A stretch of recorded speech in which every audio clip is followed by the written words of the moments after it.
اعوذ باللہ من الشیطان الرجیم بسم اللہ الرحمن الرحیم الحمد للہ الاول بلا اول کان قبلہ والآخر بلا آخر یکون بعدہ الذي فطر الخلائق بقدرته ونشر الرياح برحمته ووتد بالصخور ميدان أرضه الصلاة والسلام على أشرف الأنبياء والمرسلين حبيب إله العالمين أبي القاسم محمد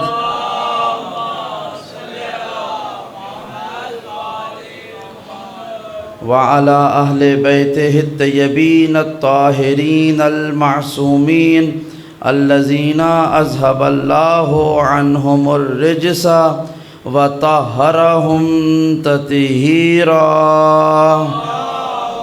وفى بالله محمد رسول الله واللعنة الدائمة على أعدائهم أجمعين من يوم عداوتهم إلى قيام يوم الدين أما بعد فقد قال حق سبحانه وتعالى في محكم كلامه الأعلى بسم الله الرحمن الرحيم والنجم إذا هوى ما ضل صاحبكم وما غوى وما ينطق عن الهوى ان هو الا وحی یوحی صلوات۔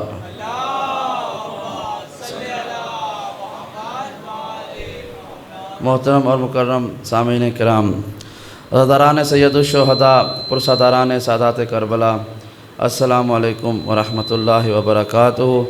یا علی مدد۔ پروردگار نے اپنی ہمیشہ رہنے والی کتاب قرآن مجید میں ارشاد فرمایا ہے کہ وَالنَّجْمِ اِذَا ہوا، قسم ہے ستارے کی جب وہ ٹوٹ کر گرا، ما ضل صاحبکم وما غوا، تمہارا نبی نہ کبھی گمراہ ہوتا ہے نہ وہ کچھ بھولتا ہے، وما ینطق عن الہوا، اور یہ اپنی مرضی سے کوئی کلام نہیں کرتا، ان ہوا الا وحی یوحی، سوائے اس کے جو ہم اس پر وحی نازل کرتے ہیں۔ ان آیات مبارکہ کو آج سے اپنا سرنامہ کلام بناتے ہوئے جس سلسلے گفتگو کا آغاز ہو رہا ہے، پروردگار سے دعا ہے کہ وہ اس خمسہ مجالس میں ہمارا پڑھنا، آپ کا سننا اور انتظامیہ کا انتظام کرنا اپنی بارگاہ میں قبول و منظور فرمائے، اور اس تذکرہ بابرکت کو ہمارے اور آپ کے لیے قیامت کے دن سامان شفاعت محمد و آل محمد قرار دے۔ اپنی اپنی دعاؤں کی قبولیت کے لیے، حاجات کی مقبولیت کے لیے بلند آواز سے صلوات پڑھ دیں۔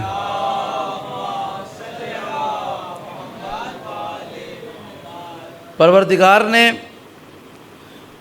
اپنی ہمیشہ رہنے والی کتاب قرآن مجید میں ارشاد فرمایا، اور یہ معروف آیات آپ کے سامنے میں نے تلاوت کی۔ سورۃ النجم، پروردگار کہہ رہا ہے کہ وَالنَّجْمِ اِذَا ہوا، مجھے قسم ہے ستارے کی جب وہ ٹوٹ کر گرا۔ یہ قرآن مجید کا ایک مزاج ہے۔ آج کی تمہیدی گفتگو چند جملے اس حوالے سے سماعت کیجیے گا کہ پروردگار نے قرآن مجید میں اس لب و لہجے کے ساتھ کہ جس میں پروردگار نے اپنی ہی بنائی ہوئی مخلوقات کی قسم کھائی ہے، تقریباً 40 آیتوں میں نظر آتا ہے۔ قرآن مجید کی ہزاروں آیتوں میں سے 40 آیتیں ایسی ملیں گی کہ جس میں پروردگار نے اپنی بنائی ہوئی مخلوقات میں سے کسی شے کی قسم کھائی ہے، اور پھر قسم کھانے کے بعد اس کا نتیجہ بیان کیا کہ قسم کھا کر کیا بات کہہ رہا ہے۔ وہ تقریباً 56 آیتیں ہیں، یعنی تقریباً 96 آیتیں بالمجموع بنتی ہیں کہ جس میں اللہ نے قسم کھائی ہے اور قسم کھانے کے بعد کوئی بات کی ہے۔ تو انہی میں سے میں نے آپ کے سامنے چند آیات کو انتخاب کیا۔ اللہ کہہ رہا ہے کہ وَالنَّجْمِ اِذَا ہَوَا، مجھے قسم ہے ستارے کی جب وہ ٹوٹ کر گرا۔ ما ضل صاحبکم وما غوا، تمہارا نبی نہ کبھی گمراہ ہوتا ہے نہ وہ کچھ بھولتا ہے۔ یعنی اللہ نے قسم کھائی ہے ایک ٹوٹے ہوئے ستارے کی، یا ستارے کے اس وقت کی جب وہ ٹوٹ کر گرا۔ یعنی کوئی ستارہ ایسا تھا جو کسی وقت آسمان پر آباد تھا، ایک وقت ایسا آیا کہ اللہ کے حکم سے وہ ستارہ آسمان سے ٹوٹ کر گرا۔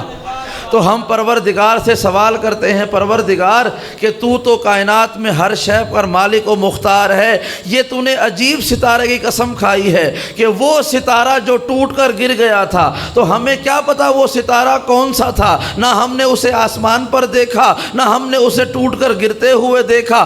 اگر تو قسم کھا لیتا اس ستارے کی جو مشرق میں نظر آتا ہے، ہم جب کبھی وہ ستارہ دیکھتے ہمیں قسم یاد آ جاتی، یا تو قسم کھاتا اس ستارے کی جو مغرب میں نظر آتا ہے، یا شمال و جنوب والے ستاروں کی، ہم جب کبھی وہ ستارہ دیکھتے ہمیں وہ قسم یاد آ جاتی۔ لیکن تو نے آسمان پر باقی رہنے والے ستاروں کی قسم نہیں کھائی، بلکہ اس کی قسم کھائی کہ جو زمین پر ٹوٹ کر گر گیا تھا۔ پروردگار اس میں کیا راز ہے؟ تو شاید جواب آئے گا کہ ہو سکتا ہے آسمان پر ایک جیسے ہزاروں ستارے ہوں، تم ستارہ دیکھ کر بھول جاؤ گے، لیکن ایک ستارہ ایسا تھا کہ جو کبھی آسمان پر تھا، میرے حکم سے وہ آسمان سے ٹوٹا تھا، زمین پہ کہیں گرا تھا۔ تو جب جب لوگ سوال کریں گے تاریخ والوں بتاؤ وہ کون سا ستارہ تھا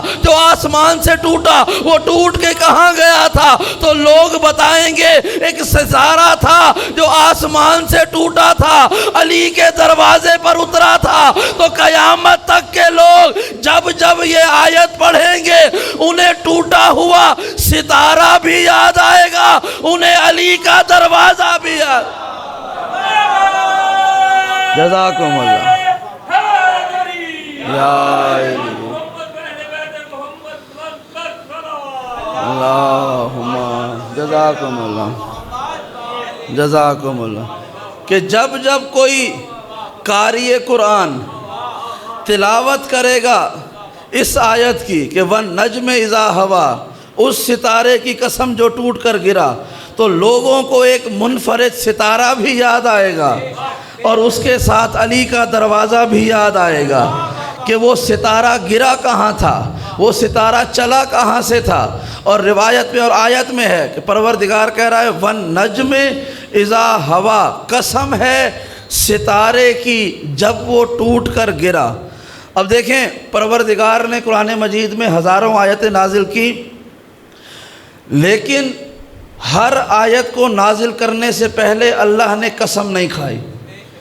کبھی قسم کھا کر یہ نہیں کہا کہ میں آسمان کی قسم کھا کر کہتا ہوں کہ نماز پڑھنا واجب ہے۔ جملہ سنیے گا کہ کبھی یہ نہیں کہا کہ میں زمین کی قسم کھا کر کہتا ہوں حج پہ جایا کرو۔ کبھی یہ نہیں کہا کہ مجھے روشن دن کی قسم تمہارے اوپر روزہ واجب ہے، بلکہ اللہ نے یہ واجبات نازل کیے، اس سے پہلے قسمیں نہیں کھائیں۔ تو اس کا مطلب ہے اگر اپنی طویل گفتگو میں خدا کبھی کبھی قسم کھاتا ہے تو اس کا مطلب ہے وہ قسم والی بات بقیہ ساری باتوں سے بڑی منفرد ہوگی، ہے نا۔ تو اس کا مطلب ہے باقی باتیں اپنی جگہ پر بالکل درست ہیں، لیکن جس بات سے پہلے قسم کھا لی اس کا مطلب ہے یہ بات زیادہ مرتبے والی ہے، یہ زیادہ منفرد بات ہے۔ تو اگر اللہ نے بھی قرآن میں اپنے ہی کلام میں قسم کھا کر دو باتوں کے لب و لہجے کو تقسیم کر کے بتا دیا کہ کچھ باتیں ہیں جو عام ہیں، کچھ باتیں ہیں وہ خاص ہیں، اور خاص باتیں کیا ہیں جن سے پہلے اللہ نے قسم کھائی ہے۔ اب یہ مزاج ذہن میں رکھیے گا کہ جس بات سے پہلے اللہ قسم کھا لے سمجھ لیجئے گا یہ بقیہ باتوں کی طرح سے نہیں ہے، اس پہ زیادہ غور کرنا ہے، اس پہ توجہ زیادہ دینی ہے۔ اب اللہ نے قسم کھائی ہے ایک منفرد ستارے کی کہ جو آسمان پر تھا لیکن ٹوٹ کے زمین پر آیا۔ جب قسم منفرد ہے تو اس کے بعد جو بات ہونی چاہیے وہ بھی کوئی بڑی منفرد ہونی چاہیے، ہے نا، کہ کہ جو بات ہے قسم کے بعد وہ بھی اتنی ہی منفرد ہونی چاہیے جس طرح اس ٹوٹے ہوئے ستارے کی مثال نہیں، اسی طرح اس قسم کے بعد والی بات کی بھی مثال نہیں ہونی چاہیے۔ تو ہم نے کیا دیکھا؟ اللہ نے قسم کھانے کے بعد کیا کہا؟ ما ضل صاحبکم وما غوا، تمہارا نبی نہ کبھی گمراہ ہوتا ہے نہ وہ کچھ بھولتا ہے۔ کتنی عجیب بات ہے، تمہارا نبی نہ کبھی گمراہ ہوا نہ کبھی کچھ بھولا۔ تو پروردگار جب تو نے اتنی منفرد قسم کھائی ہے تو کوئی اور منفرد بات کر دے، تو کہہ دے کہ مجھے قسم ہے ٹوٹے ہوئے ستارے کی، میرا کوئی شریک نہیں۔ توجہ کے ساتھ بھائی، مفروضہ قائم کرنا کوئی بری بات نہیں ہے، اللہ نے قرآن مجید میں مفروضے قائم کیے ہیں۔ توجہ چاہے گا کہ اللہ نے قرآن مجید میں مفروضہ قائم کیا ہے، ایک نہیں کئی جگہ پر، تو لہٰذا بات کو سمجھانے کے لیے مفروضہ قائم کر لینا کوئی گناہ نہیں ہے، کوئی بری بات نہیں ہے۔ یہ تو ہمارے مذہب کی، ہمارے دین کی بدقسمتی کہا جائے کہ بہت سارے ممبر و محراب ان نااہل لوگوں کے ہاتھوں میں آ گئے کہ جنہوں نے اللہ کے بارے میں ایسا تصور پیش کر دیا کہ ہم عبد ہو کر اللہ سے محبت نہیں کرتے، اللہ کا خوف رکھتے ہیں۔ یہ اس نااہل تبلیغ کا نتیجہ ہے، ورنہ اللہ خوفناک شے نہیں ہے، اللہ بڑی محبت کرنے والی ذات کا نام ہے۔ تو وہ جو ہم سے محبت کرتا ہے، ہمارا بھی حق ہے کہ ہم اس سے محبت کریں۔ ڈرا کسی خوفناک شے سے جاتا ہے، اللہ کے 99 نام اٹھائیں، صرف اس میں 2 نام ایسے ملیں گے کہ جو جبر والے یا سختی والے ہیں، ایک جبار اور ایک قہار۔ بقیہ جتنے بھی نام ہیں وہ سب محبت والے ہیں کہ میں رزق دیتا ہوں، میں رحم کرتا ہوں، میں گناہوں کو معاف کرتا ہوں، میرا ہاتھ بڑا طویل ہے، میں مالک الملک ہوں، میں ذوالجلال والاکرام ہوں۔ اس کا مطلب ہے کہ وہ جباریت اور قہاریت مخصوص لوگوں کے لیے ہے، بلکہ سارے مخلوقات کے لیے اللہ کی محبت والی ذات کے یہ صفات موجود ہیں۔ تو اگر ہم مفروضہ قائم کریں تو یہ کوئی عیب نہیں ہے۔ اللہ نے قرآن مجید میں خود مفروضے قائم کیے ہیں بات سمجھانے کے لیے۔ مثلا پروردگار کا فرمان ہے، لو کان فیہما آلہۃ الا اللہ لفسدتا، اگر زمین و آسمان میں اللہ کے علاوہ کوئی اور الہ ہوتا تو یہ دونوں تباہ ہو جاتے، ہے نا؟ تو مفروضہ ہے نا، اگر ہوتے، اس کا مطلب ہے نہیں ہے، لیکن اللہ نے اگر کہہ کے کہا کہ بات سمجھنے کے لیے اگر لگا لینا کوئی بری بات نہیں ہے۔ ایک اور جگہ فرمایا، وَلَئِنِ اتَّبَعَ الْحَقُّ أَهْوَاءَهُمْ لَفَسَدَتِ السَّمَاوَاتُ وَالْأَرْضُ وَمَا فِيهِنَّ وَمَا بَيْنَهُنَّ، کہ اگر حق باطل کا اتباع کر لے تو زمین و آسمان میں جو کچھ ہے تباہ ہو جائے گا۔ اس کا مطلب ہے اللہ نے مفروضہ قائم کیا اگر ایسا ہو جائے، ایسا ہوا نہیں ہے، تو لہٰذا مفروضہ قائم کر کے بات کو سمجھانا یہ کوئی بری بات نہیں ہے، بلکہ اللہ کے بات کرنے کا طریقہ ہے۔ تو ہم بھی اب اسی نہج پر آ کر ایک مفروضہ قائم کرتے ہیں کہ اللہ نے ایک منفرد قسم کھائی ٹوٹے ہوئے ستارے کی، ہے نا؟ تو اگر اللہ اتنی منفرد قسم کھا کر یہ کہہ دیتا کہ مجھے قسم ہے اس ستارے کی جو ٹوٹ کر گرا، میں وحدہ لا شریک ہوں، ہم کہتے واہ پروردگار منفرد قسم ہے، بڑی بات کی ہے۔ اگر اللہ کہہ دیتا کہ مجھے قسم ہے ٹوٹے ہوئے ستارے کی، قرآن میری کتاب ہے، ہم کہتے واہ سبحان اللہ منفرد قسم ہے، حق پر مبنی بات کی ہے۔ اگر اللہ کہتا مجھے قسم ہے ٹوٹے ہوئے ستارے کی، محمد میرا رسول ہے، ہم کہتے بڑی بات ہے۔ اگر اللہ کہتا مجھے قسم ہے ٹوٹے ہوئے ستارے کی، قیامت کا دن برحق ہے، ہم کہتے بڑی بات ہے۔ لیکن پروردگار نے عجیب کام کیا کہ جتنی ہی عجیب قسم اتنی ہی عجیب بات کہ مجھے قسم ہے ٹوٹے ہوئے ستارے کی، تمہارا نبی نہ کبھی گمراہ ہوتا ہے نہ کبھی کچھ بھولتا ہے۔ سنیے گا کہ تمہارا نبی نہ کبھی گمراہ ہوتا ہے نہ وہ کچھ بھولتا ہے۔ یہاں پروردگار نے اس آیت میں یہ نہیں کہا کہ میرا بندہ کبھی گمراہ نہیں ہوتا، یہ نہیں کہا میرا رسول کبھی گمراہ نہیں ہوتا، یا میرا نبی، یا میرا بندہ محمد، یہ کوئی لفظ نہیں استعمال کیے۔ صاحبکم، تمہارا نبی۔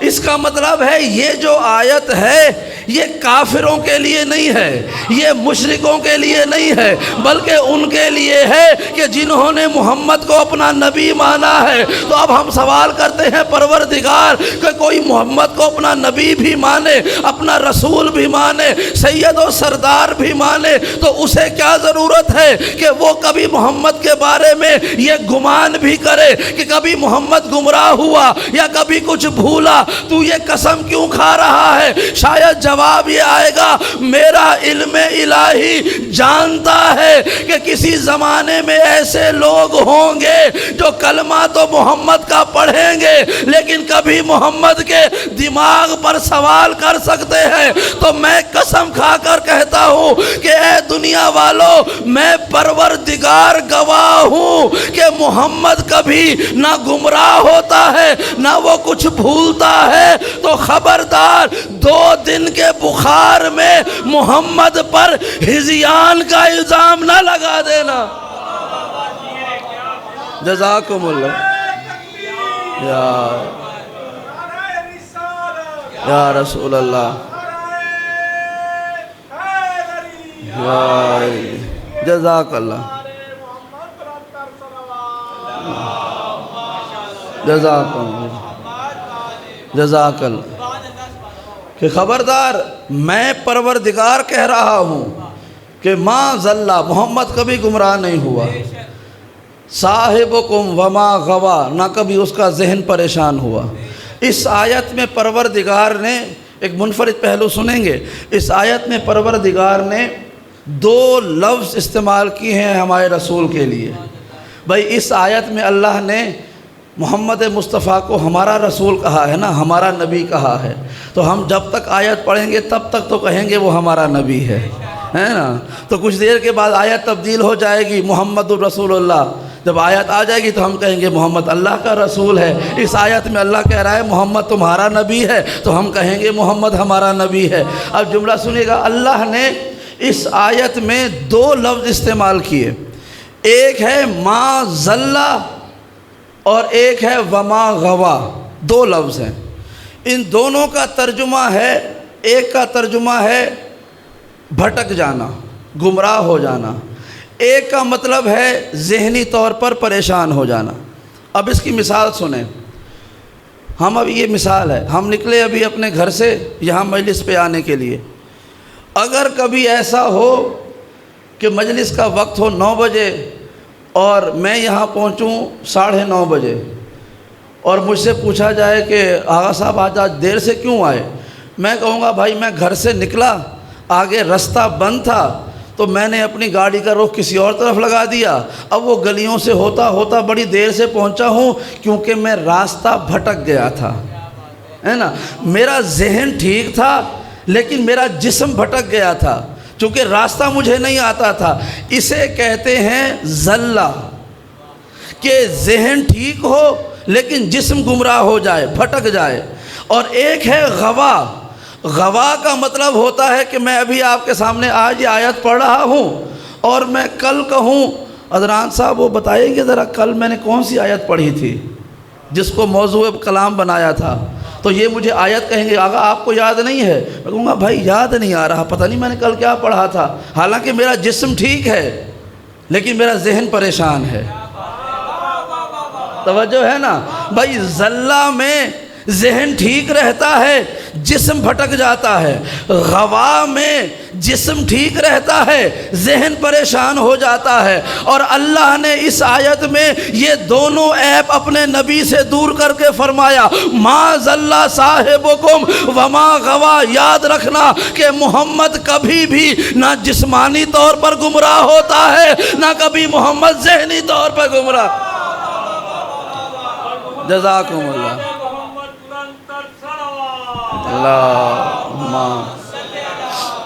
محمد، جزاکم اللہ، جزاک اللہ۔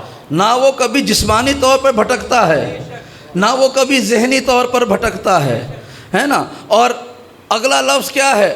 پروردگار فرما رہا ہے وما ینطقو عن الہوا، یہ اپنی مرضی سے کوئی کلام نہیں کرتا، ان ہوا الا وحی یوحا، یہ جو کہتا ہے ہماری وحی کے بعد کہتا ہے۔ یعنی رسول اللہ نے جو بھی کلام کیا اللہ کی وحی کے بعد کیا، جو بھی کلام کیا اللہ کی وحی کے بعد کیا۔ اب جملہ سنیں، پروردگار نے اس آیت میں ایک قسم کھائی ٹوٹے ہوئے ستارے کی، پھر اس کے بعد اپنے رسول کے بارے میں 3 منفرد ترین اعزاز بتائے اور کہا دنیا والوں یاد رکھو تمہارا نبی نہ کبھی گمراہ ہوتا ہے، نہ وہ کچھ بھولتا ہے، اور نہ وہ اپنی مرضی سے کلام کرتا ہے۔ یہ 3 چیزیں ہیں کہ جو اس ایک قسم کھانے کے بعد پروردگار نے ارشاد فرمائی کہ تمہارا نبی نہ کبھی بھولا، نہ کبھی گمراہ ہوا، اور نہ اپنی مرضی سے کوئی کلام کیا۔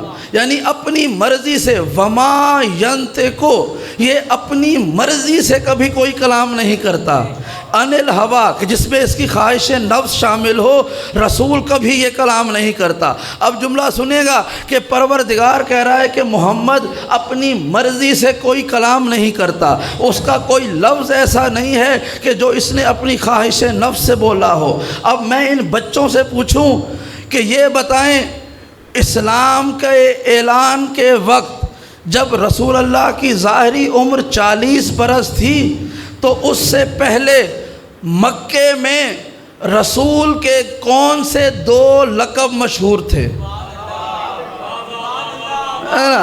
جزاکم اللہ۔ ایک ہے صادق، ایک ہے امین۔ یہ اعلان نبوت سے پہلے کی بات ہے، یعنی اعلان نبوت سے پہلے اللہ کے رسول کے 2 لقب مشہور تھے، ایک صادق اور ایک امین۔ صادق کہتے ہیں ہمیشہ سچ بولنے والے کو، اور امین کہتے ہیں ہمیشہ امانت داری کرنے والوں کو۔ اور کمال ہے میرے اور آپ کے رسول کا کہ جھوٹوں کے شہر میں رہتے ہوئے بھی اپنے آپ کو صادق کہلوایا، اور چوروں کے علاقے میں رہتے ہوئے بھی اپنے آپ کو امین کہلوایا۔ جزاک اللہ، جزاک اللہ، جزاکم اللہ، اللہم صلی اللہ، جزاکم اللہ۔ جس علاقے میں، خدا کی قسم، جس علاقے میں، جس شہر میں جھوٹ بولنا ایک فن کہلاتا ہو، وہاں کہا کہ میں صادق ہوں، اور جھوٹوں کی زبان سے کہلوایا کہ اے محمد آپ صادق ہیں۔ اور جہاں قافلے لوٹنا ایک بہت بڑی مہارت کہلاتا ہو، ایک دوسرے پہ فخر کیا جاتا ہو، اگر کوئی کہتا ہو نا کہ میں نے شام کا قافلہ لوٹا تو دوسرا کہتا میں نے یمن کا قافلہ لوٹا، وہ کہتا میں نے فلاں کے مال پہ قبضہ کر لیا تو دوسرا کہتا میں نے فلاں کا مال چھین لیا۔ یعنی ایک دوسرے کے ساتھ اپنے علم پر نہیں، اپنے جنگی کمال پر نہیں، اپنے خاندانی کمال پر نہیں، بلکہ ان عادتوں پر فخر کرتے تھے کہ ہم میں بڑا جھوٹا کون ہے اور ہم میں بڑا لٹیرا کون ہے۔ تو اس معاشرے میں ایک فرد ایسا آتا ہے کہ جو انہی جھوٹوں اور لٹیروں سے کہلواتا ہے کہ محمد آپ صادق بھی ہیں اور محمد آپ امین بھی ہیں، ہے نا۔ تو اعلان نبوت سے پہلے اللہ کے رسول نے 40 برس اپنے کردار کا کلمہ پڑھوایا، یعنی 40 برس یہ ثابت کیا کہ میں صادق ہوں اور میں امین ہوں۔ اب میں جملہ کہا کرتا ہوں کہ اللہ کے رسول کی زندگی کے 2 حصے ہیں 63 برس میں، پہلے 40 برس اعلان نبوت سے پہلے، اور اگلے 23 سال نبوت کے اعلان کے بعد۔ نبوت کے اعلان سے پہلے صادق اور امین کا کلمہ پڑھوا کر ہمارے رسول نے بتایا کہ میں محمد ابن عبداللہ ہوں، اور اگلے 23 برس اپنی نبوت کا کلمہ پڑھا کر بتایا میں محمد الرسول اللہ ہوں۔ جزاکم اللہ، جزاکم اللہ، اللہم جزاکم اللہ۔ کہ پہلے 40 سال بتایا میں محمد ابن عبداللہ ہوں، پھر اگلے 23 برس بتایا کہ میں محمد الرسول اللہ ہوں۔ ہے نا، پہلے 40 سال میں محمد ابن عبداللہ ہوں، کہ میں عبداللہ نامی ایک فرد کا بیٹا ہوں اور میرا نام محمد ہے۔ تو اب عقل یہی کہے گی کہ محمد نے جو اپنا کردار اپنایا اس میں بڑا ہاتھ ہوگا اس کے والد عبداللہ کا۔ بھائی ایک مشکل بات ہے، اس کو آسان کر رہا ہوں۔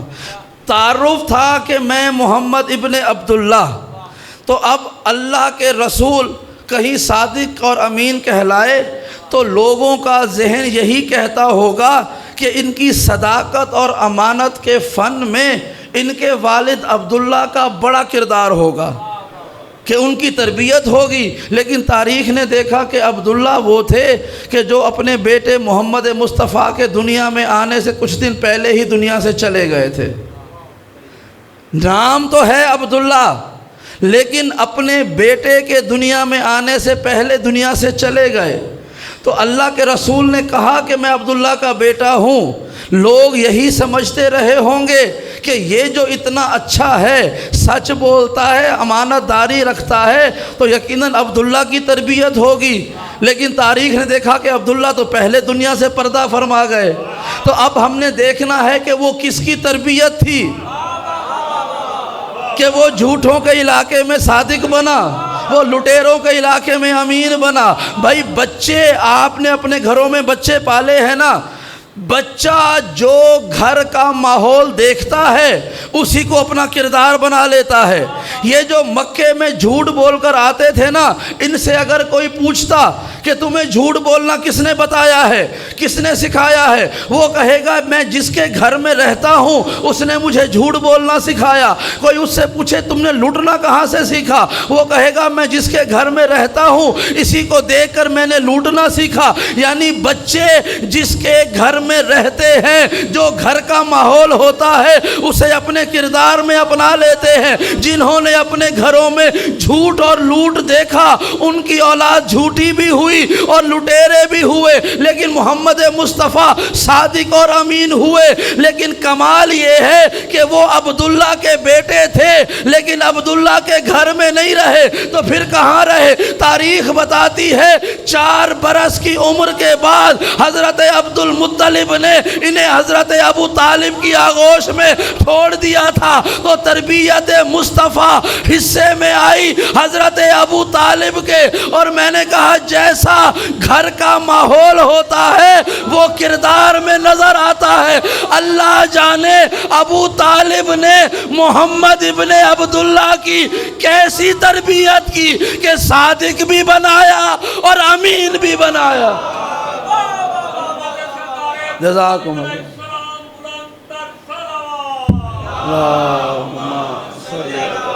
محمد، جزاکم اللہ، جزاک اللہ، کہ جیسا گھر کا ماحول ہوتا ہے وہ اس کا اثر کردار میں آتا ہے۔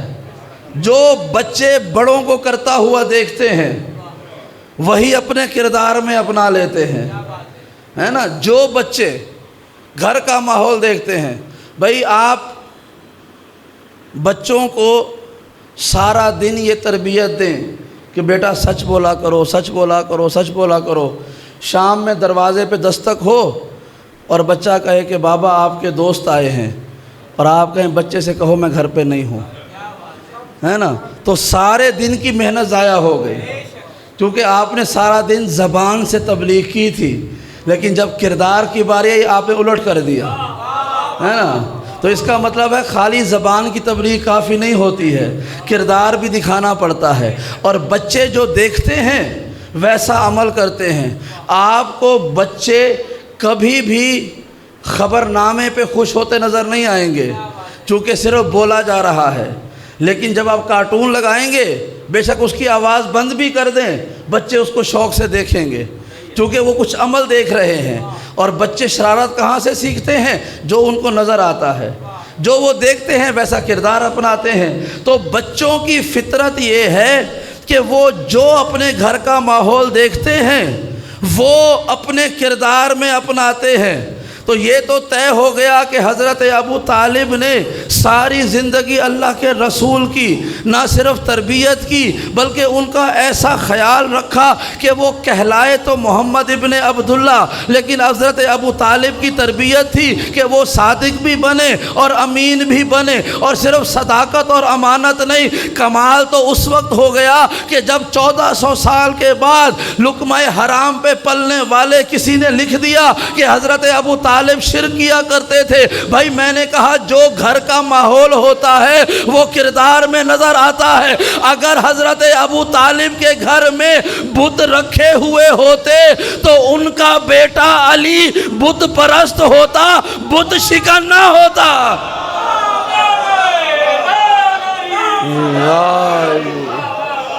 جزاکم اللہ اکبر یا رسول اللہ،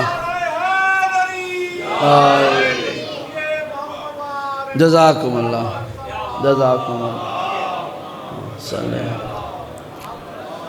جزاکم اللہ یا علی مدد حق ہے۔ جزاکم اللہ کہ جو گھر کا ماحول ہوتا ہے وہ کردار میں نظر آتا ہے نا۔ اور حضرت ابو طالب کی آغوش میں 2 بچے پلے تھے، 2 بچے پلے تھے، ایک اللہ کا رسول اور ایک اللہ کا ولی، ایک کا نام محمد، ایک کا نام علی، یہ 2 بچے پالے ایک ہی وقت میں۔ اور آج 16 صفر المظفر ذاتی طور پر ہمارے لیے، ہمارے خانوادے کے لیے بڑا غم کا دن تھا۔ آج کے دن 2 سال پہلے ہمارے والد کا انتقال ہوا تھا۔ میں یہاں ملتان میں مجلس پڑھ رہا تھا تو مجھے مجلس سے 15 منٹ پہلے خبر ملی، ممبر پر تیار ہونے کے لیے میں جا رہا تھا، ابا پہن چکا تھا، خبر آئی کہ والد صاحب کا ہمارے انتقال ہوا۔ وہ عالم دین تھے، جو لوگ جانتے ہیں سو جانتے ہیں انہیں، ان کا تعارف فقیہ اہل بیت تھے، مفسر قرآن تھے، اور میرا بڑا پیار بھی تھا۔ ظاہر ہے کہ ان کے 4 بیٹوں میں سے میں واحد ہوں کہ جو ان کی والی اس شعبے میں آیا، تو ہمارا بڑا پیار اور محبت کا سلسلہ بھی تھا۔ تو بڑا مشکل وقت تھا میرے لیے کہ میں بڑی دور تھا ان سے کہ میں وہاں پہنچ بھی نہیں سکا، اور پھر اس زمانے میں حالات ایسے ہوئے کہ ایک دن اور تاخیر سے مجھے واپس پہنچنا پڑا، اور وہ آج کا دن تھا۔ میں یہ آج گفتگو اس لیے کر رہا ہوں کہ یہ بات بھی آ گئی اولاد اور گھر کے ماحول والی۔ میں جب ہم یہاں سے ہم نے ہجرت کی، ہم برطانیہ منتقل ہوئے، تو اس وقت آج سے 26 سال پہلے ہم چھوٹے تعلیم حاصل کر رہے تھے۔ ایک دفعہ ہمارے والد صاحب گئے امریکہ محرم پڑھنے، اور محرم پڑھ کے واپس آئے تو اپنے ساتھ کچھ اخبار، انگلش اخبار کے کاپی لے کے آ گئے۔ اب میں اخبار دیکھ رہا ہوں تو وہاں پر سید وسیم نقوی نامی ایک شخص تھا، پاکستانی، اور تصویر ایسی تھی کہ وہ میرے والد صاحب کے ایسے جوتے سیدھے کر رہا تھا، اور اس پر لکھا ہوا تھا کہ یہ کون ہے شیعہ عالم، کہ اس زمانے میں جارج ڈبلیو بش وہ امریکہ کا صدر تھا۔ اس نے کہا کہ یہ کون ہے عالم دین کہ جارج ڈبلیو بش کا ایڈوائزر وسیم نقوی اس کے جوتے سیدھے کر رہا ہے۔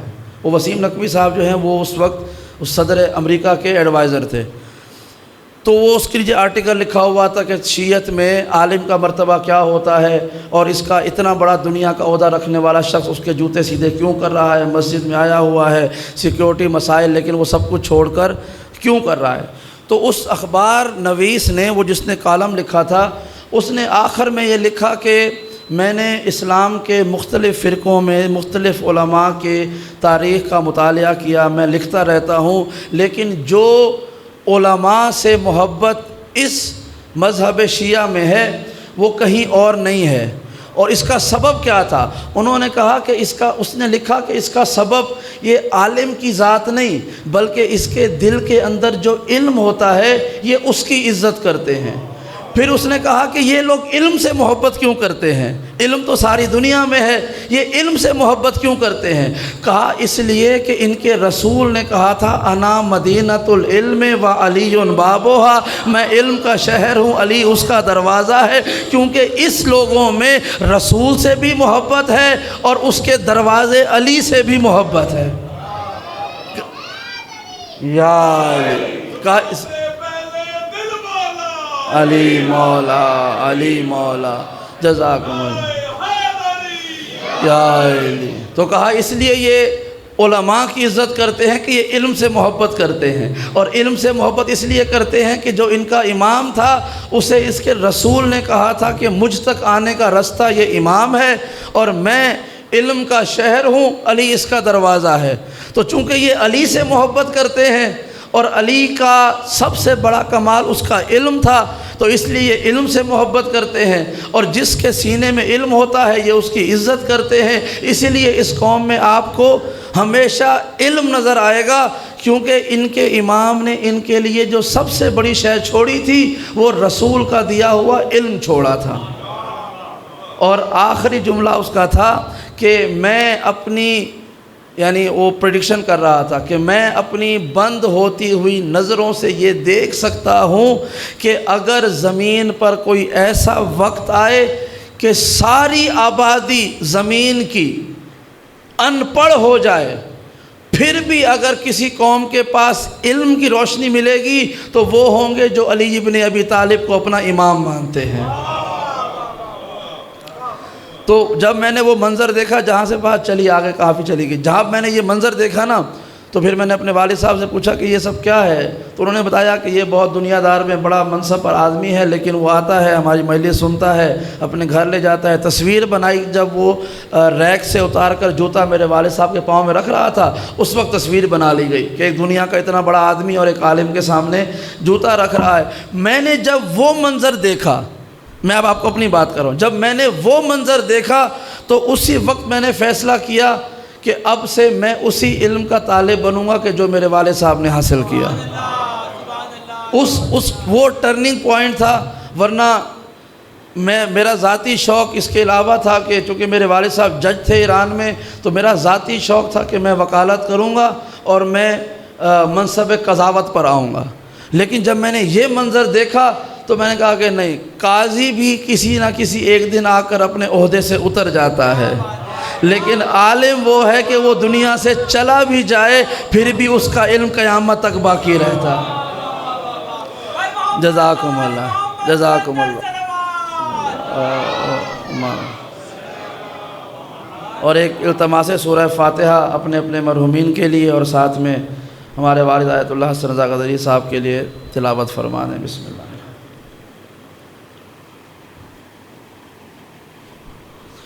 صراط المستقیم۔ بسم اللہ الرحمن الرحیم۔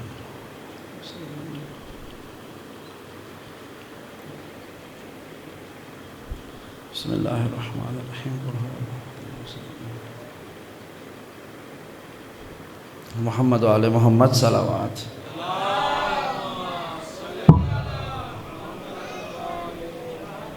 یہ بہرحال درمیان میں ایک تتیمہ تھا، آپ افراد کا شکریہ فاتحہ خوانی کے لیے۔ آئے واپس چلتے ہیں اس موضوع پر کہ پروردگار نے فطرت انسانی میں یہ بات رکھی ہے کہ جو وہ اپنے گھر کا ماحول دیکھتا ہے اسے اپنے کردار میں اپنا لیتا ہے۔ اور اسلام کے آغاز سے پہلے اللہ کے رسول کے 2 لقب مشہور تھے، ایک صادق اور ایک امین۔ آج بس گفتگو چونکہ تمہیدی گفتگو ہے، کل اس آیات پر مزید گفتگو کریں گے۔ اس کے حوالے سے آخری 2 جملے سنیے۔ اللہ کے رسول کا معروف ترین لقب ہے صادق۔ صادق کہتے ہیں ہمیشہ سچ بولنے والے کو، جو کبھی مصلحتاً بھی غلط بیانی نہ کرے، جو کسی دباؤ میں آ کر، کسی پریشر میں، کسی غلط فہمی میں، کسی بھی لحاظ سے اس کی زبان سے کبھی کوئی جھوٹ لفظ نہ نکلا ہو، اسے کہتے ہیں صادق، کسی بھی حالت کے زیر اثر۔ اس کی زبان سے کبھی جھوٹ نہ نکلے اسے کہتے ہیں صادق۔ اور اللہ قرآن میں کہہ رہا ہے کہ وما ینطق عن الہویٰ، یہ اپنی مرضی سے کوئی کلام نہیں کرتا، ان ہوا الا وحی یوحیٰ، یہ جو بولتا ہے ہماری وحی کے بعد بولتا ہے۔ اب جملہ سنیے، آغاز رسالت میں اللہ کے رسول پر حکم آیا کہ وانذر عشیرتک الاقربین، کہ اے رسول اپنے قرابت داروں کو اللہ کی طرف بلاؤ۔ تو اللہ کے رسول نے کیا کیا؟ بڑا معروف واقعہ ہے، دعوت ذو العشیرہ کا انعقاد کیا۔ یہ دعوت ذو العشیرہ پوری بیان نہیں کرنی، اس کا ایک منفرد پہلو آپ کے سامنے بیان کرنا ہے۔ اللہ کے رسول نے 2 دن تک دعوت کی، لوگوں کو کھانا کھلایا، لوگ کھانا کھا کر چلے گئے، رسول کا خطاب نہیں سنا۔ تیسرے دن اللہ کے رسول نے بات کو تبدیل کیا اور کہا کہ پہلے آج خطاب ہوگا، اس کے بعد کھانا ہوگا۔ تو لوگ کھانے کے انتظار میں خطاب کے لیے رکے کہ محمد کی بات سننی پڑے گی۔ تو اس وقت اللہ کے رسول نے کہا کہ اے دنیا والو، تم میرے بارے میں کیا نظریہ رکھتے ہو؟ کیا تم نے کبھی مجھے جھوٹ بولتے ہوئے سنا ہے؟ تو سب نے کہا نہیں اے محمد، ہم نے کبھی آپ کو جھوٹ بولتے ہوئے نہیں سنا۔ تو اس موقع پہ اللہ کے رسول نے کہا اگر میں کہوں کہ پہاڑ کے پیچھے سے دشمن کا لشکر تم پہ حملہ کرنے آ رہا ہے تو پھر تم کیا کہو گے؟ سب نے کہا کہ اے محمد، اگر آپ نے کہا کہ دشمن کا لشکر پہاڑ سے آ رہا ہے تو ہم مان لیں گے، کیونکہ آپ جھوٹ نہیں بولتے۔ پھر رسول نے ایک اور سوال کیا، اگر میں کہوں کہ پہاڑ کے پیچھے سے دشمن کا لشکر حملہ کرنے آ رہا ہے اور تم پہاڑ پہ چڑھ کر دیکھو تمہیں لشکر نظر نہ آئے، پھر تم کیا کہو گے؟ تو سب نے کہا اے محمد، اگر آپ نے کہا لشکر آ رہا ہے، ہم پہاڑ پر چڑھ کر دیکھیں اور ہمیں لشکر نظر نہ آئے، ہم پھر بھی یہ کہیں گے کہ شاید ہماری آنکھیں اندھی ہو گئی ہے، محمد جھوٹ نہیں بول سکتا۔ جزاکم اللہ یا اللہم صلی علی محمد، کہ ہماری آنکھیں اندھی ہو گئی ہیں، محمد جھوٹ نہیں بول سکتا۔ جب اپنے کلام کے حق ہونے کی تصدیق کروا لی تو اس کے بعد اللہ کے رسول نے کہا دنیا والو، اگر تم مجھے اتنا ہی سچا مانتے ہو تو پھر یاد رکھو اللہ ایک ہے، اس نے مجھے اپنا رسول بنا کر بھیجا ہے۔ یہ جو تم جھوٹے بتوں کے آگے جھکتے ہو ان کا انکار کرو اور پروردگار کے سامنے جھکو کہ بے شک وہی ہے کہ جو ہم سب کا خلق کرنے والا ہے۔ اب ایک جملہ سنیے گا، 40 برس اپنے کردار سے تبلیغ کروانے والے محمد مصطفیٰ کے جو صادق کہلاتے تھے، انہوں نے ایک جملہ کہا کہ یہ جو بت تم اپنے ہاتھ سے بناتے ہو یہ جھوٹے ہیں اور میرا پروردگار سچا ہے۔ بھئی ایک جملہ سوچئے گا، یہ پوری گفتگو کا حاصل ہے، کتنا مشکل کام ہے کہ نظر آنے والے خداؤں کا انکار کروانا اور نظر نہ آنے والے خدا کا کلمہ پڑھوانا۔ یا کہ وہ خدا جو بتوں کے صورت میں لوگوں نے خود بنا رکھے تھے، رسول کہہ رہے یہ جھوٹے ہیں۔ تو کہا اچھا پھر سچا کون ہے؟ کہا نظر نہیں آتا۔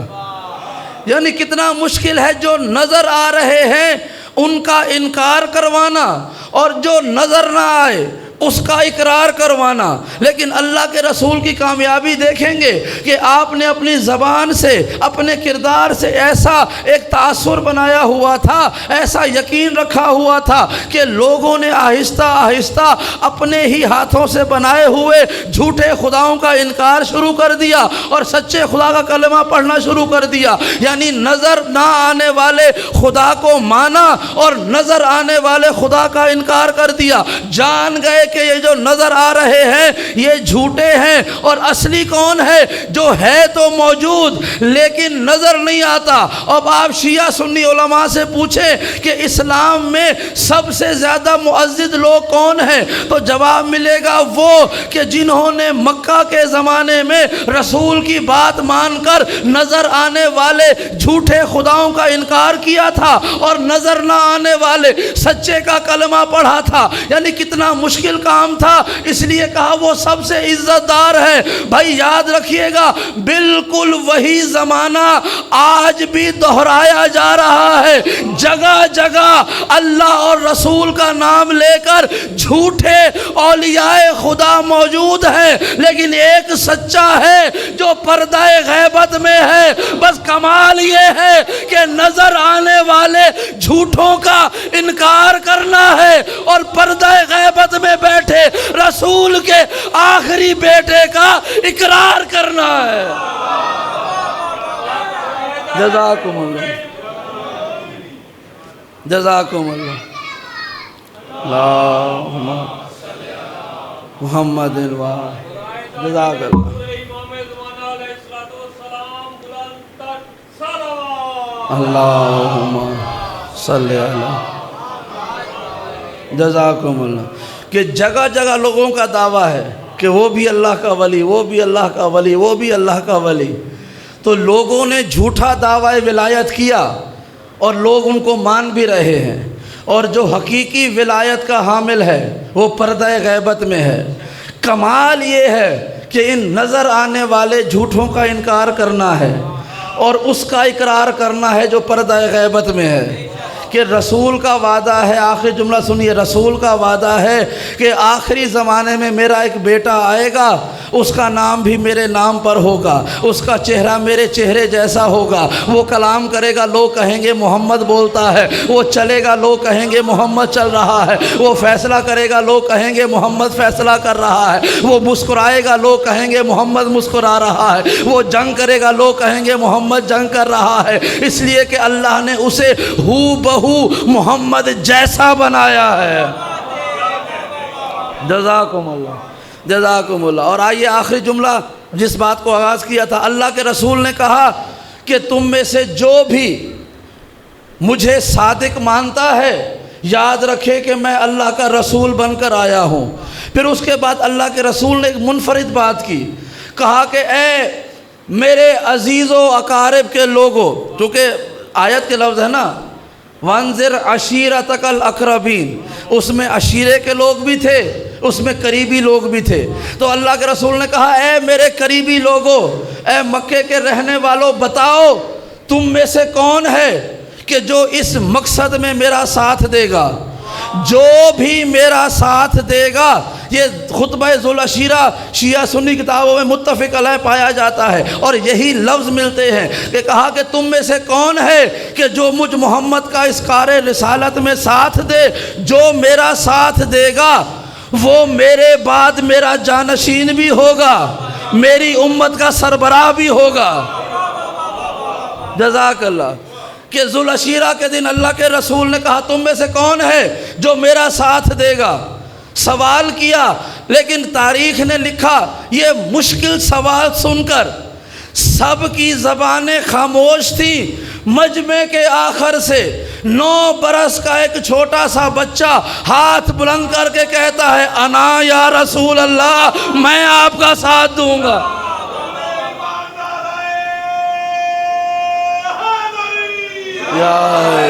جزاکم اللہ، کہ میں آپ کا ساتھ دوں گا یا رسول اللہ، انا یا رسول اللہ۔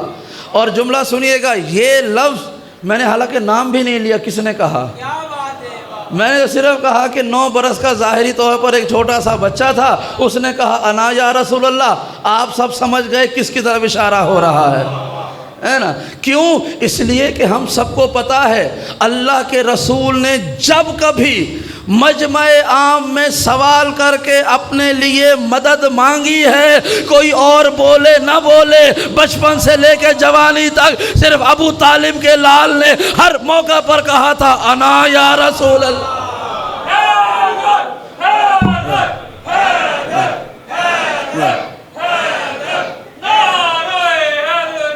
یا علی یا علی یا علی مدد حق ہے۔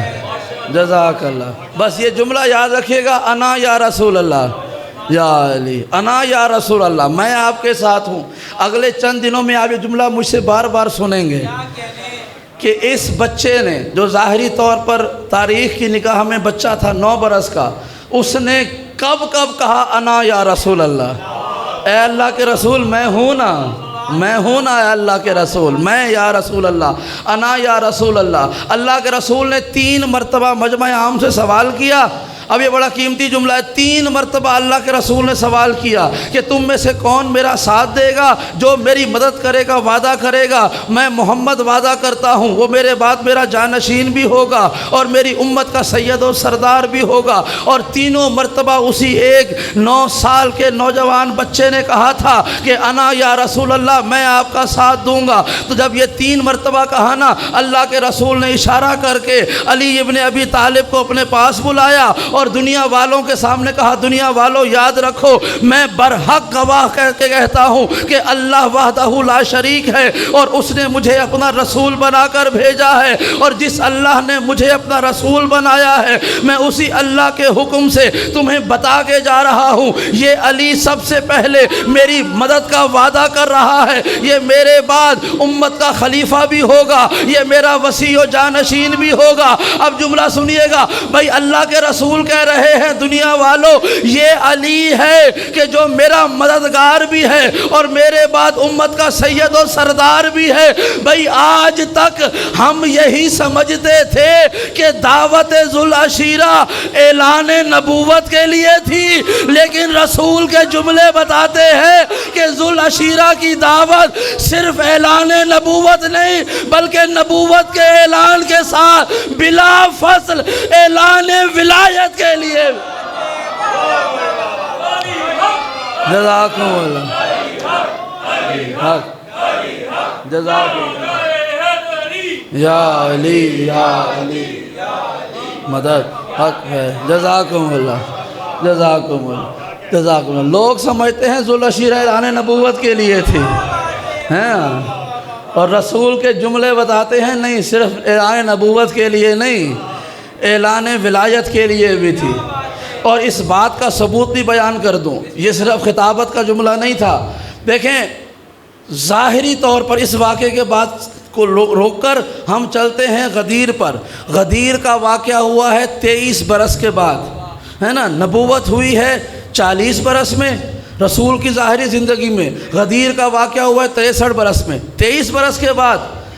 تو اگر ذوالعشیرہ کے دن رسول اللہ نے امیر المومنین کی ولایت کا اعلان نہ کیا ہوتا تو کوئی بھی شخص یہ کہہ دیتا کہ نبوت کے بعد علی کی ولایت 23 سال کے بعد نافذ ہوگی، کیونکہ نبوت کے اعلان کے 23 سال کے بعد علی کی ولایت کا اعلان ہوا تھا۔ تو اس کا مطلب یہ ہے اگر 23 برس علی کو خلافت نہ بھی ملے تو کوئی حرج نہیں ہے، چونکہ اعلان بھی تو 23 برس کے بعد ہوا تھا۔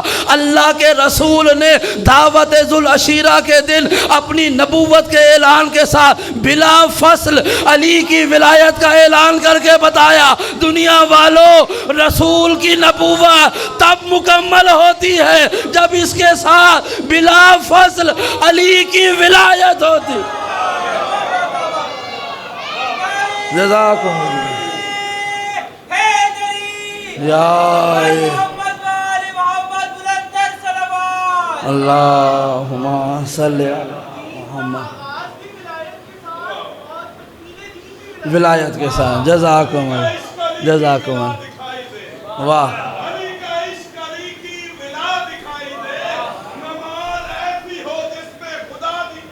واہ،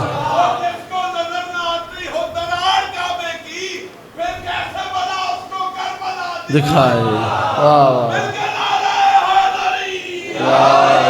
جزاکم اللہ، جزاکم اللہ۔ بے شک دین کا آغاز بھی ولایت علی کے ساتھ ہے اور دین کے اکمال پر بھی ولایت علی کا اعلان، جس نے کسی لمحے میں بھی علی ابن ابی طالب کی ولایت سے آنکھوں کو بند کیا، روح کو موڑا، اور ایک سانس بھی اس نے بغیر ولایت علی کے لی، خدا کی عزت کی قسم اس کا سانس لینا بھی حرام ہے۔ وہ زندگی بھی کیا زندگی جس میں علی کی ولایت نہ ہو۔ وہ سانسوں کی روانی بھی کیا جس میں علی کی ولایت نہ ہو، وہ دھڑکنوں کا فائدہ کیا جو علی کی محبت کے بغیر دھڑکے ہیں، ان پاؤں کا چلنا بھی کیا جو بغیر علی کے چلیں، ان آنکھوں کا جھپکنا، ان آنکھوں کا، ان ہونٹوں کا تحریک میں آنا، ان ہاتھوں کا حرکت میں آنا، اس ذہن کا سوچنا، اس دل کا دھڑکنا، ان سانسوں کا چلنا، اس بدن کا زندہ رہنا اگر کوئی فائدہ دے سکتا ہے تو یہی فائدہ ہو سکتا ہے کہ ہم آنکھوں سے بھی علی کی ولایت کا اقرار کریں، ہاتھوں سے بھی علی کی ولایت کا اقرار کریں، دل و دماغ سے بھی علی کی ولایت کا اقرار کریں، اور پھر جو جگہ بھی علی کے ذکر سے معطر ہو وہاں پر واجب سمجھ کر شرکت کریں، اور کوئی جگہ جہاں پر اللہ اور رسول کا ذکر ہو لیکن علی کی دشمنی میں علی کی ولایت نہ ملے، اس سے بہتر گھر بیٹھ جانا ہے، اس مجمع میں جانا نہیں بنتا۔ جزاکم اللہ، جزاکم اللہ، جزاکم اللہ، اللہم محمد۔ ابھی ہمارے بھائی نے اچھا مصرع کہا کہ وہ نماز ہی کیا جس میں خدا دکھائی نہ دے۔ زندگی رہی کل آپ کو ایک ایسی نماز دکھاؤں گا، کچھ نماز کا تذکرہ کروں گا، اگر دل کی آنکھوں نے ساتھ دیا تو خدا دیکھ کے اٹھیں گے۔ ہاں اب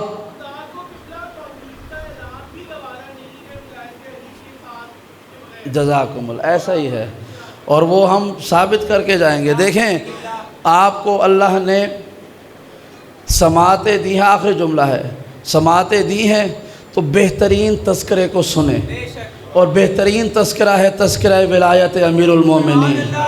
اور اگر آپ کو تذکرہ علی پسند نہیں آتا تو اللہ نے 2 کان دیے ہیں اور 10 انگلیاں دی ہیں، جو انگلی کان میں فٹ آتی ہے اس کو اندر فٹ کر لیں، کیونکہ اس ممبر سے اگر بیان ہوگا تو علی کا ذکر ہی بیان ہوگا۔ ہاں ممبر کا حق ہے یہاں سے تذکرہ علی بیان ہو۔ ہاں یہاں پر کوئی کسی کو زبردستی کھینچ کر نہیں لاتا، اگر کوئی شے آپ کو فرش عزا پہ لاتی ہے تو وہ آپ کی ماں کی طہارت ہے، باپ کا رزق حلال ہے اور علی کی محبت ہے۔ جزاک اللہ، جزاکم اللہ۔ کل گفتگو کو آگے یہیں سے بڑھائیں گے۔ میں نے کہا تھا کہ جن محفلوں میں تذکرہ علی ہو وہاں پر جائیں ثواب سمجھ کر، اور جہاں پہ بغض علی ہو وہاں سے اٹھ جانا بہتر ہے، کہ عشق حیدر میں یہ لازم ہے فنا ہو جاؤ، عشق حیدر میں یہ لازم ہے فنا ہو جاؤ، اس سے کم عشق نہیں، عشق کی رسوائی ہے، اور جن کی محفل میں میرے مولا کی باتیں نہ ملیں اس سے اچھی میرے اللہ میری تنہائی ہے۔ جزاکم اللہ،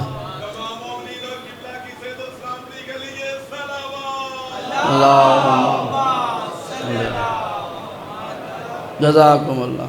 لیکن یاد رکھیے گا اتنی قیمتی ہے یہ امیر المومنین کی ولایت کہ اس کی کے لیے سب سے زیادہ قربانیاں بھی خود علی کی اولاد نے دی ہیں۔ میں ایک جملہ کہوں، اور یہ جملہ شاید آج کی گفتگو کا مصائب کے عنوان میں شاید سب سے بڑا جملہ ہو جائے۔ آپ نے زندگی بھر مقتل سنے ہیں، شہادتیں سنی ہیں، کربلا کی عصر عاشور، حضرت امام حسین سے لے کے حضرت علی اصغر تک بڑی بڑی شہادتیں، بڑے دردناک طریقے سے دشمنان نے آل محمد کو، رسول کے بیٹوں کو، علی کی اولاد کو شہید کیا۔ لیکن ایک جملہ کہوں گا، ہمیں تاریخ میں گننے والوں نے گن کر یہ بتا دیا کہ امام حسین کو کتنے تیر وقت عاشور لگے تھے۔ تاریخ میں ہے کہ امام حسین کے بدن پر کتنے زخم تھے، تاریخ والوں نے گن کے بتا دیے۔ تاریخ میں ہمیں گن کر یہ بھی معلوم ہو گیا کہ ابو الفضل کو کتنی تلواروں کے زخم آئے تھے۔ تاریخ میں گن کر یہ بھی بتا دیا گیا کہ حضرت قاسم کے لاشے پر کتنے گھوڑوں نے پامالی کی۔ تاریخ نے گن کر یہ بھی بتا دیا کہ حضرت علی اکبر کو کتنا نیزے لگے تھے۔ لیکن آج تک کوئی تاریخ یہ گن کر نہیں بتا سکی کہ شام غریبہ سے شام کے زندان تک حسین کی بیٹی کو کتنے تماچے لگے۔ کوئی یہ نہ بتا سکا سیدہ سکینہ کو کتنے تماچے لگے، کوئی یہ نہ بتا سکا سید سجاد کو کتنے تازیانے مارے گئے۔ عزادارو، جب شام کے زندان میں حسین کی 4 سالہ بیٹی قید ہوئی ہے نا، اور اس وقت سیدہ کا مرثیے کا لفظ ہے، بی بی نے کہ جب آغوش میں بابا کا سر آیا تھا نا، آپ کی زبان سے جانتے ہیں کیا جملے نکلے تھے؟ روتے ہوئے کہتی تھی، بابا تیرے جانے کے بعد جس کا دل چاہتا تھا وہ یتیم سمجھ کر کبھی چہرے پہ تماچے مارتا، کبھی پشت پہ تازیانے اجرکم اللہ، اجرکم اللہ۔ عزادارو، روایت کا ایک جملہ ہے کہ آپ نے وہ منظر سید سجاد کی زبانی سنا ہے کہ جب سید سجاد واپس مدینے آئے تھے نا، مولا ہر وقت گریہ کیا کرتے تھے، تو امام کے ایک ساتھی کا نام تھا منہال۔ منہال نے آ کر کہا، سید سجاد یہ شہادت تو آپ کی میراث ہے، ہر وقت اتنا روتے کیوں رہتے ہیں؟ تو امام نے گریہ کرتے ہوئے کہا، منہال تو نے انصاف نہیں کیا، منہال شہادت تو ہماری میراث ہے، یہ بتا کہ زینب و کلثوم جیسی ماں بہنوں کو لے کر بازاروں اور درباروں میں جانا، کیا یہ بھی میری میراث؟ اجرکم اللہ۔ تو پھر منہال نے کہا، مولا سب سے زیادہ غم کہاں پر آئے، سب سے زیادہ مصیبتیں کہاں پر آئیں؟ تو سید سجاد نے 1 مرتبہ نہیں، 2 مرتبہ نہیں، بار بار کہا، الشام الشام الشام۔ عزادارو، آپ نے یہاں تک تو روایت سنی ہے نا، اب آپ کو ایک جملہ اس روایت کے تحت سنا دوں۔ آپ نے کبھی سوچا ہے کہ شہادتیں تو ساری کربلا میں ہوئی، چادریں تو سب کربلا میں چھنی، قیدی تو سب کربلا میں بنے، تازیانے تو سب کربلا میں لگے، پھر شام میں ایسا کیا ہوا تھا کہ سید سجاد نے کربلا کو یاد نہیں کیا، شام کو یاد کیا؟ بھئی جن غموں کو یاد کر کے ہم روتے ہیں وہ سارے غم تو کربلا کے تھے، یہ شام میں ایسا کیا ہوا کہ سید سجاد زندگی بھر شام شام کہہ کے روتے رہے؟ عزادارو، جب سید سجاد سے پوچھا گیا نا کہ مولا شام میں ایسا کیا ہوا، تو خون روتے ہوئے بیمار نے کہا کہ شام میں ایسا ظلم ہوا کہ شام کے بازاروں میں ہمیں قیدی بنا کر نہیں، ہمیں تماشا بنا کر لے جایا گیا۔ ہمیں جس بازار سے گزارا جاتا، مجمع کو جمع کر کے لوگ تعارف کرواتے، یہ علی کی بیٹیاں، اجرکم اللہ، یہ علی کی بیٹیاں۔ عزادارو، اسی شام کے بازار میں ایک جگہ ایسی آئی کہ جہاں پہلے بازار تھا، درمیان میں کچھ گھر بنے ہوئے تھے، آگے پھر بازار تھا۔ ان گھروں میں سے ایک خاتون جس کا نام ہند تھا، یہ گھر کی چھت سے کھڑی ہوئی اس قیدیوں کے قافلے کو دیکھ رہی تھی۔ اس نے کیا دیکھا، آگے نیزوں پہ کچھ سر رکھے ہیں اور سروں کے ساتھ ان سروں کے وارث قید میں ہیں۔ اب جلدی جلدی یہ نیچے اتر آئی، جیسے ہی یہ قیدیوں کا قافلہ قریب آیا، اس بی بی نے کہا، اے قافلے والو تمہاری سردار کون ہے؟ تو جواب ملا، یہ جو سر جھکائے بیویوں کے درمیان کھڑی ہے، اور یہ ہماری آقا زادی سید ہے، یہ ہماری سردار ہے۔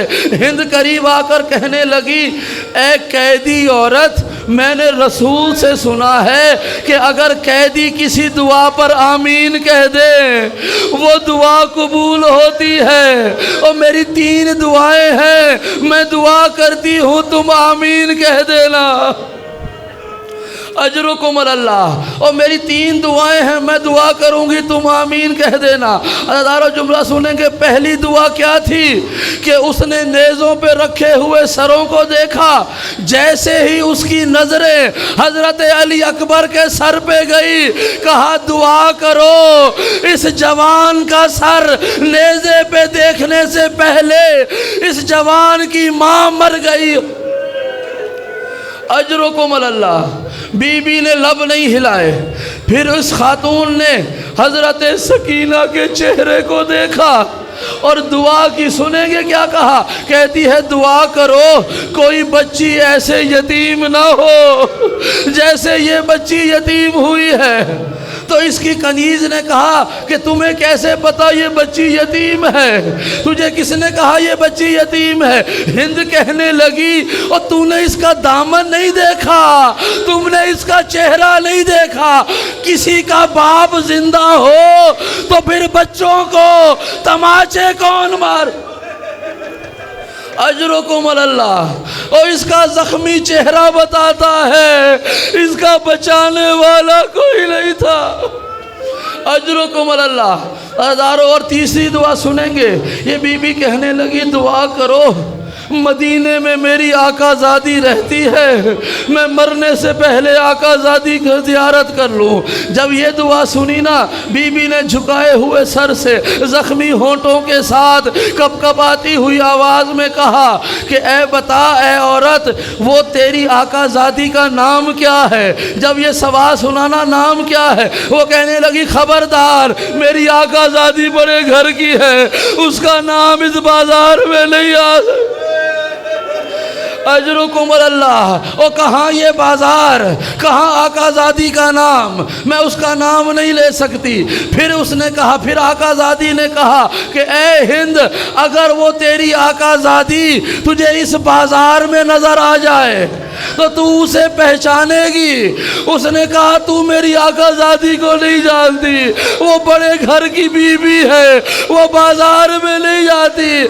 جب یہ جملہ سنا، آقا زادی نے رخ سے بالوں کو ہٹایا اور مجھے پہچان، میں علی کی بیٹی، میں زینب کبریٰ۔ الا لعنت اللہ علی القوم الظالمین وَسَيَعْلَمُ الَّذِينَ ظَلَمُوا أَيَّ مُنْقَلِبٍ يَنْقَلِبُونَ۔ پروردگار تجھے واسطہ محمد و آل محمد کا ہماری عبادت کو قبول و منظور فرما۔ پروردگار ہم سب کو سوائے اپنے کسی کا محتاج نہ بنا۔ جب تک دنیا میں زندہ رہیں تذکرہ محمد و آل محمد کرتے رہیں، قیامت کے دن ہمیں آل محمد کی شفاعت نصیب فرما۔ پروردگار جو پریشان حال مومنین ہیں ان کی پریشانیوں کو دور فرما، جو بیمار ہیں انہیں بحق کے بیمار کربلا شفائے کاملہ و عاجلہ عطا فرما۔ جو ہماری مائیں بہنیں بیٹیاں بے اولاد ہیں انہیں صاحب اولاد فرما۔ صاحبان اولاد کی اولاد کو صراط مستقیم پہ قائم و دائم فرما۔ پروردگار ہمارے اٹھے ہوئے خالی ہاتھوں کو اپنی رحمت سے مالا مال فرما دے۔ ہمارے دلوں کی تمام شرعی حاجات کو اپنی بارگاہ سے قبول فرما۔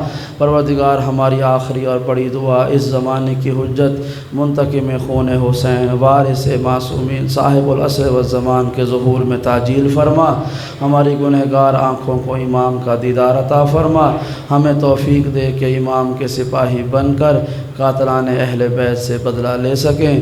ربنا تقبل منا بأحسن القبول ان اللہ وملائکتہ یصلون علی النبی یا ایہا الذین آمنوا صلوا علیہ وسلموا تسلیما۔